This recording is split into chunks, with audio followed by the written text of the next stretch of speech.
hottest Laker trade rumor right now is Lakers going after the Hawks' DeJounte Murray, maybe even Clint Capela. Also talk of them taking a big man at 17 in the first round of tomorrow night's draft or pursuing Jonas Valanciunas in free agency. Warriors say they want Klay Thompson back, but negotiations have stalled. And, of course, Klay's father is a longtime Lakers broadcaster and former Laker, so Klay to the Lakers remains a possibility. Golden State has until Friday to pick up Chris Paul's option on a $30 million non-guaranteed salary for next season or waive him so he could be a possibility for the Lakers, given, of course, his friendship with LeBron. So, Keyshawn, what would you like to see your Lakers do? It's a wish list? Is that what it is? Within the realm of possibility, please. No, I get it, but I'm just thinking... Don't say Jaylen Brown. No, I'm talking about the wish list of the players that Skip mentioned. Okay. So, because you got to start thinking about the money aspect of it, right, in the contracts. I don't know that CP3 fits based on money, right? Because he's getting $30 million potentially from Golden State, and you got that. Then Klay, I would like Klay because LeBron has had success with guys that are shooters, and people are acting as though Klay is like a bum now, which is crazy to me. They like acting like he can't play basketball. Dude, what did he average last year? 18? Something like that? Yeah. Like, come on, he was, you know, whatever, because he got benched. But the intriguing one for me is the DeJounte Murray, Clint Capela combination, right? If we can grab that and bring that, and Rui, and D'Lo, and Gabe Vincent. And Austin Reeves. If Austin Reeves is in the mix, see you later. Okay, because just those two alone combined what they did in Atlanta, every category with the other guys, although, you know, Gabe Vincent was hurt a lot and all that, you just look at combined, they averaged 34 a game, rebounds 16, assists. They shot 49% from the field. All their numbers is better than all those other guys, okay? And that smells like enough for me to be able to get us over the hump. It really does. Now, can we add a Klay? I don't know. And then the money. What's the money? What's the money? What is he looking for? He's looking for years. But it's got to be money attached to it, too. Yeah. So, you know what I'm saying, Rachel? Yeah. At the end, I like the DeJounte Murray, Clint Capela. I like that. I like it a lot. The Lakers absolutely have to take the key role player approach as opposed to the third big star approach. That will determine a lot of their success with this roster. Because a guy like Trae Young, another Atlanta player who'd been rumored to go there, that is such a big salary that you are skimping on the other positions, and under the new collective bargaining agreement, you're much more hamstrung about getting rid of guys with big salaries like that. And the whole three big stars, not much else model didn't work in Phoenix this year. I wouldn't expect it to work in LA. So they have to take the key role player approach. I'm not talking about guys, you know, who never play. I'm talking about the guys who make up a championship team. Is DeJounte Murray, Clint Capela, are those the two guys that you want? Are they the best available for the Lakers if they take that approach? That's what the front office has to evaluate. DeJounte Murray, 100% in a lot of ways. He's an upgrade from D'Angelo Russell. He played a lot. Clint Capela played a lot. That'll be good for Anthony Davis. However, when you look at the numbers about DeJounte, look, averaged 22 points, 5 rebounds, 6 assists, 1.5 steals, played 36 minutes a game, shot 45.9, 46% from the field, which is great. The number that you're going to have a problem with is the three-point number, right? He was 36% from beyond three. And this just comes into, and D'Lo's a better three-point shooter, this just comes into what kind of game does J.J. Redick want to play? And if he installs a system that favors the three-point over anyone else, and he has a mid-range specialist coming in, that is going to be a point of conflict. So it's a little bit about how are they going to match the player to the system, to who the best is available. But to me, they have to go this route.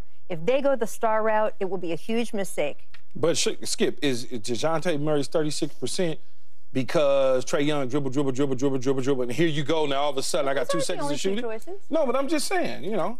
Yes. So help me out. Why would Atlanta trade DeJounte and not Trae? Like what? Isn't it an either or between those two? Haven't we arrived at that impasse in Atlanta where it's time to?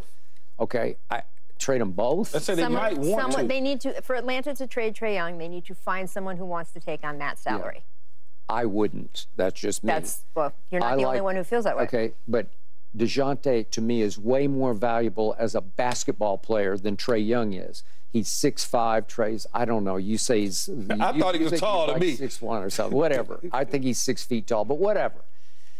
I'll take 6'5", and I'll take the steals, and I'll take the savvy and the toughness, and he's really good. He's another guy. I don't know how San Antonio let him or Derek White go. That's just me, but whatever.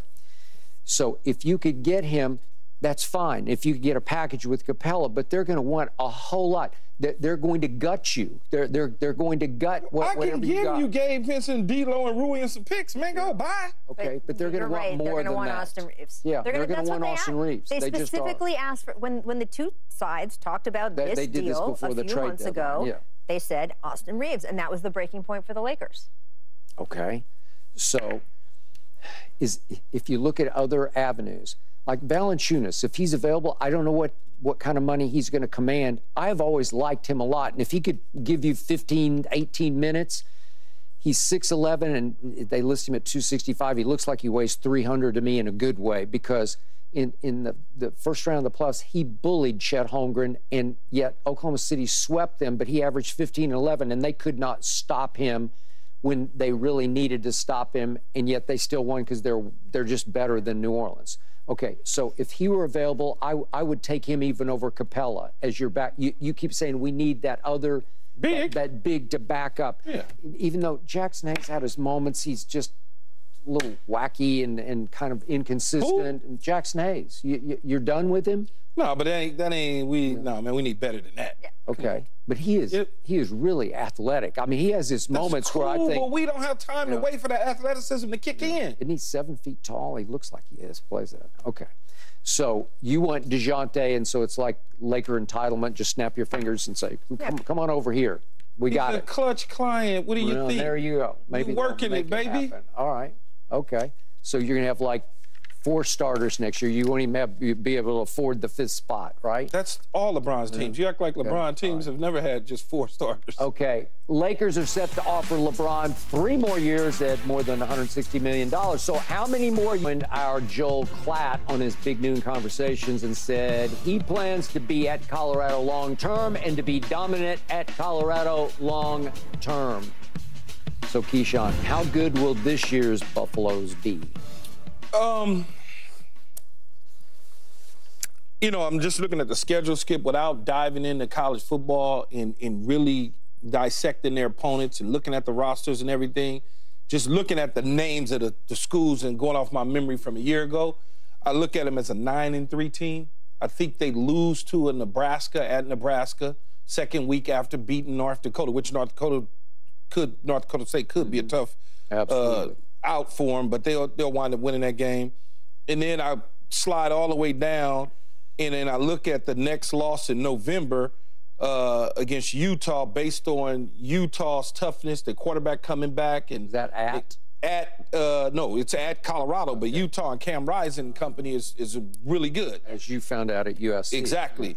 I got them losing that. I got them losing back-to-back against Kansas. So Utah, then Kansas, at Kansas. Kansas got a good team, nice little quarterback, the whole deal. And I got them beating Oklahoma State. But 9-3 is a really good year for them. You know, Arizona had a hell of a year, but their coach left and went to Washington.